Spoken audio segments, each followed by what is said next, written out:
It is now my great honor to welcome MP Arnold Viersen from the Peace River Westlock, the chair of the Parliamentary Pro-Life Caucus, to the mic. All right. Good afternoon, everyone. I want to get my colleagues to come up in here and join me as well. So we have Kelly Block, Kathy Wagenthal, Damien Curick from, I'm not going to do the riding names because I'll not get that all right. John Williamson, Garnet Jennis, Glenn Motts. Oh, I forgot your name. The former member of Parliament. Yeah. Former member of Parliament, Harold Albrecht, James Lunny, Pierre Lemieux.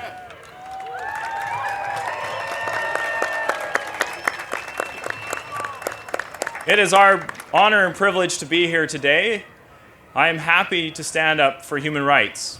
Human rights begin when the human begins. Modern science tells us that human beings begin when sperm meets the egg. So human rights begin when the human begins. So I'm happy to stand up every day in the House of Commons and defend human rights, including the human rights of the preborn.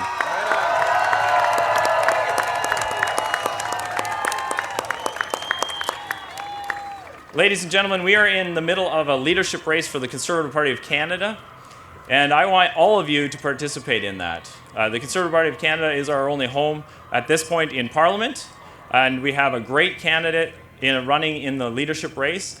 But I am going to also assure you, or ask all of you, if you are participating, if you have a membership and you are participating, to fill out your entire ballot. Thank you. It's my honor to be here. I'm now going to hand the podium over to my colleague, Kathy Wagenthal. I'm sure she needs no introduction.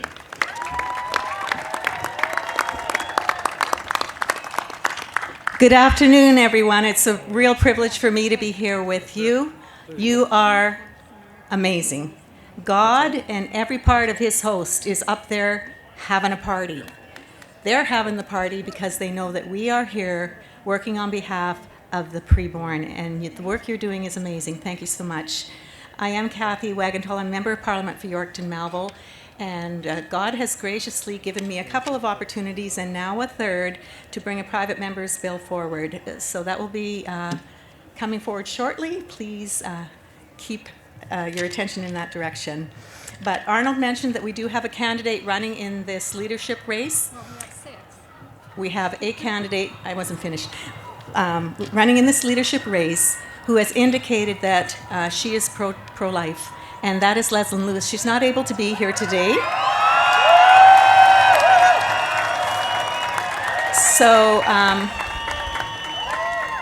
thank you. I have a few words that she asked me to say on her behalf. She deeply regrets she can't be here. She's flying across this great nation.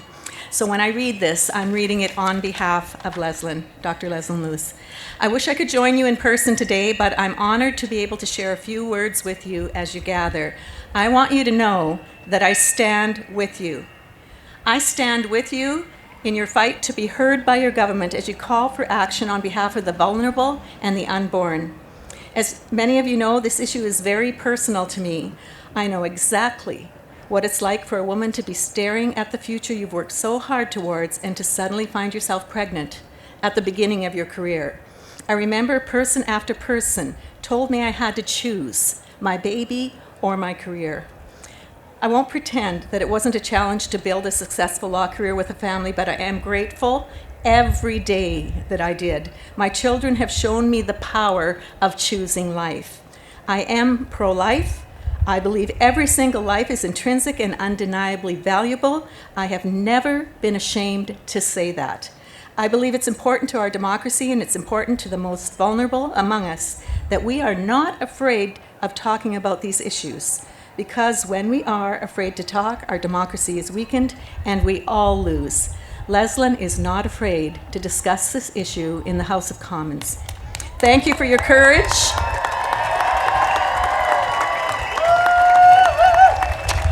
She just ends with a thank you to you. Thank you for your courage to make your voices heard and to fight for those who don't have a voice. God bless you.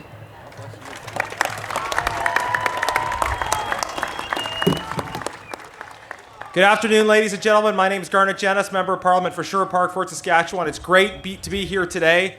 I'm hoping that as a result of my presence, I'll get a letter from Miriam Monsef. I don't know if she still has time to do that sort of thing as a private citizen. I want to reiterate the call to participate in the Conservative Party leadership race and also to fill out your whole ballot.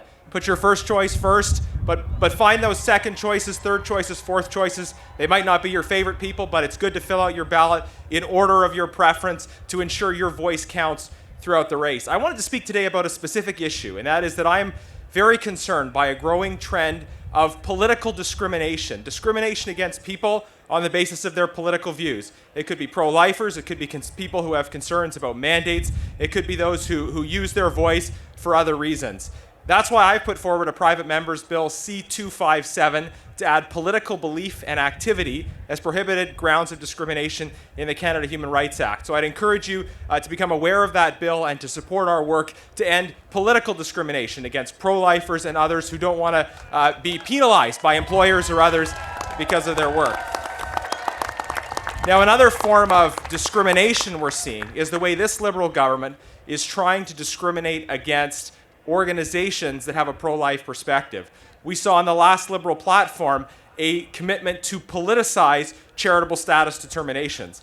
And this is a big concern, not just for pro-life organizations, but also for people across the charitable sector who don't want to see a precedent where a government says, you might be doing charitable work, but we don't like your opinions on certain issues, so we're going to remove charitable status. We saw this with the Canada Summer Jobs Program, where the government applied a values test to the Canada Summer Jobs Program. Whatever side you're on any of the contentious issues of the day, I think our democracy is better and stronger if people are free to express themselves and don't have their charitable status, their good charitable work they're doing stopped or limited simply because they have a different prevailing opinion from the government of the day. So I'm proud to be part of the Conservative Party. We have different perspectives on some issues, but certainly on these issues of freedoms, on these issues of protecting the freedom of people to express their opinions. We're united as a party in defending the freedom of people who have different points of view to be able to come forward and present them, regardless of whether they are the popular prevailing opinions of the day. So thank you for your support on all of these important issues as we work to hold the government accountable, to defend life and defend freedom. Thank you.